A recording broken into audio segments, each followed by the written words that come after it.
How do I get certified to ISO 9001? Believe me, if you have a business that's established, it's easier than you think.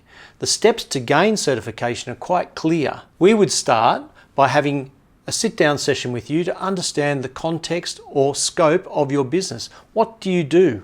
How do you do it? When do you do it? What do you do it with? Who are the people involved? What's the organisational structure? We do a top to bottom of your business to understand it better. Typically, there are 5 or 6 key steps that we need to go through to understand your business to get you certified. What we do is, 1, we perform a gap analysis, or in this case, we would do an internal audit to understand what you have in place against the requirements of the standard. It's quite clear. If you have a business that is ongoing and is viable, then you're part of the way there. So we need to understand the context of your business, and we do that through an internal audit. The next step we do is what we call a management review. We gather that information, sit down with you and set a strategy on how we'll get you certified. The next part is to address the gaps that we found in our analysis at the front end. If we actually put in place policies, procedures, processes to support the outcomes of your business, that's a good thing.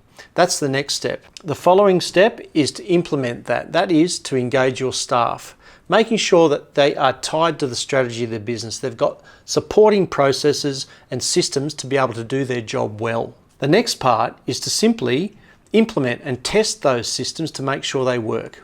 You can run an analysis and monitoring of your policies and procedures and controls to make sure that they are delivering the outcomes to clients as you set out to do. Then you would engage a certification business to come in, and they run an audit in 2 stages. The first is a readiness assessment to make sure that you have a management system or a system of tools to deliver on a customer outcome. The next stage is stage 2, where the certification business comes in and runs an audit to test that you have implemented and are practicing the things that you said you would do to make sure that you're delivering on the customer promise and improving your outcomes to clients.